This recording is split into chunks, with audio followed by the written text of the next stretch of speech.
Good morning, everybody. So great to see you. How's everyone doing today? Good, thanks. Hey, good.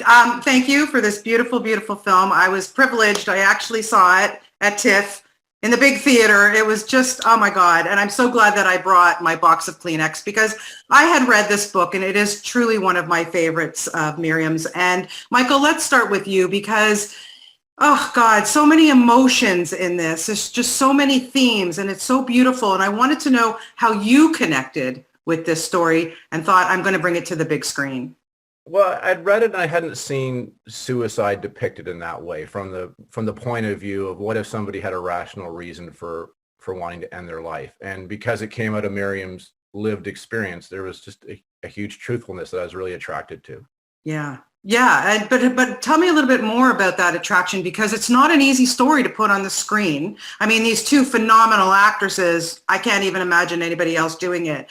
But it's, I understand it. You almost didn't even do it. You were almost dissuaded not to do it. Well, I couldn't really find a way through it for a while. So I wanted to do it, but I was just too stupid to figure out a way to through it. But once I did, I mean, one of the things that really did attract to me to it when you talk about the phenomenal performances, Mare, Allison, and Sarah, like I just knew there was three great roles. So in a small film, it's really important that you can cast. And I thought that this script from the book would have that potential. And that's one of the huge draws of it for me.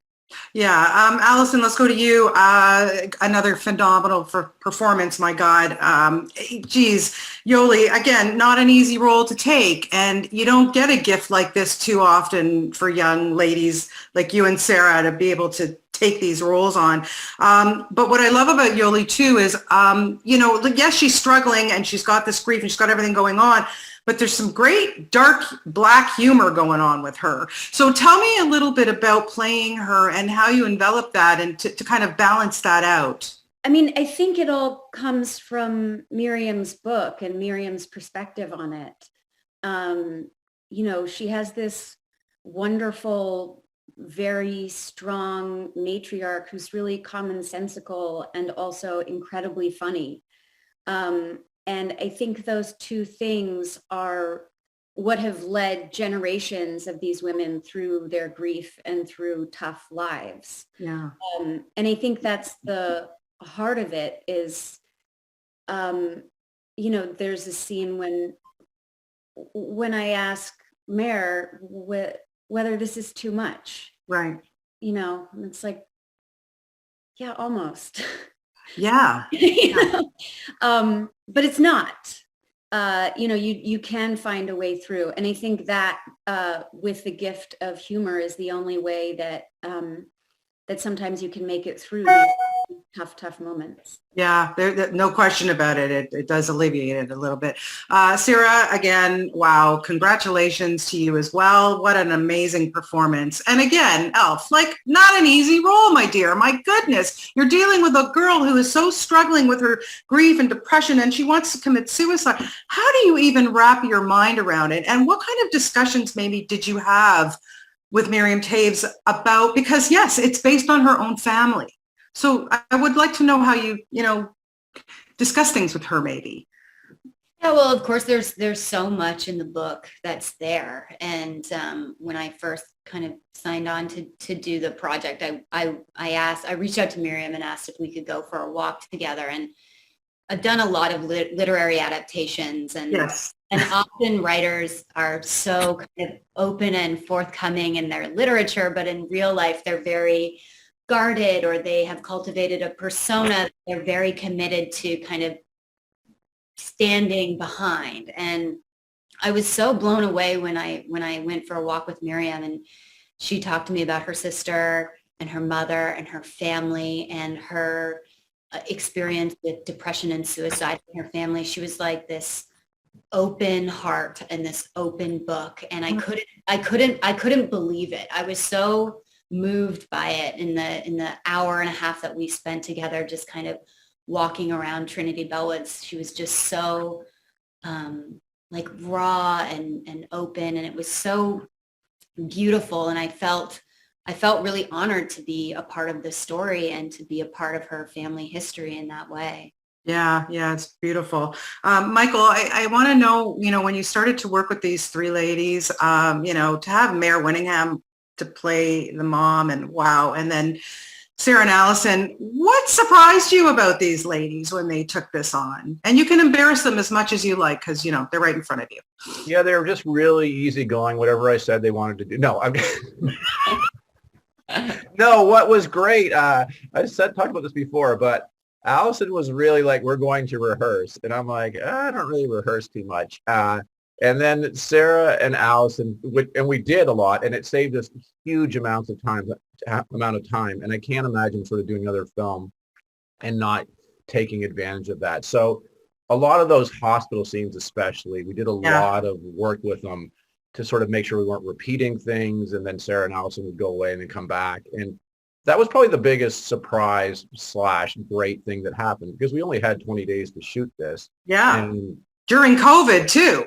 yeah. And that actually surprisingly didn't really slow us down that much, but just this, and they were both fantastic. I mean, I spoke to Sarah a few years before about she had great script ideas. And so they were both great collaborators. So it was just, and they're smart. So it was a nice working, I thought a great sort of partnership, and with Mare as well, rather than, okay, somebody has a point of view that is going to be ignored. We all kind of worked it out sort of organically, I felt like, at least.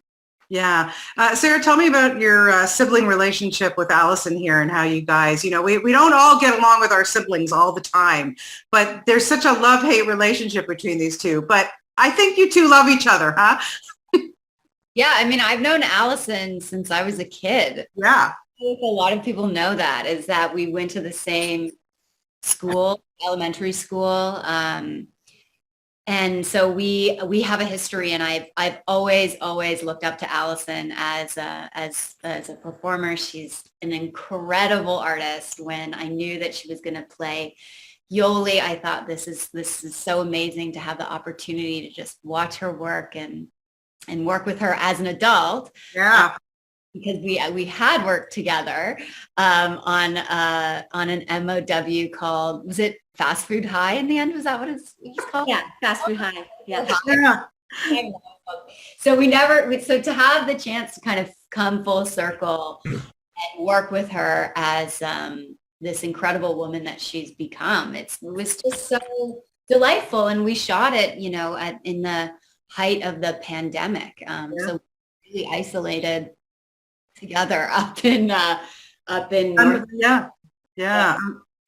It was amazing. And I'm so, when I watch the film and I see Alex, I feel so proud of her performance in this movie, like a sister would. I really feel that way about her work. So it was really great for me. It was a horrible experience for Alison. Oh, come on, Alison. Okay, your turn. It's so amazing to have, like a 20-year history with somebody and coming in and out of lives. And, Sarah's younger than me, but then you suddenly reach adulthood and you're like, oh, wow, now we're peers. Like that, this significant age gap when you're like 15 is suddenly like dissipated. And it was just the most special, fulfilling, like heartful experience. And Sarah is like incisive. Like she is, I mean, it is like, there is insight, and there is like, I am going to understand things. Right. And from that point, I'm going to go deeper than anybody thought was possible. And her critical mind and her knowledge of film and her knowledge of like dramaturgy, as well as this just like deep well of emotion and kindness, just made it such a joy. It made it such a joy.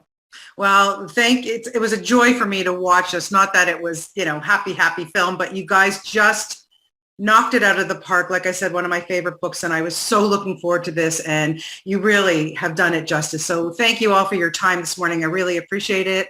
Best of luck. And I can't wait to see you all again in person, but this will do for now. Thank you so much. I appreciate it. Thanks, Bonnie. You're welcome.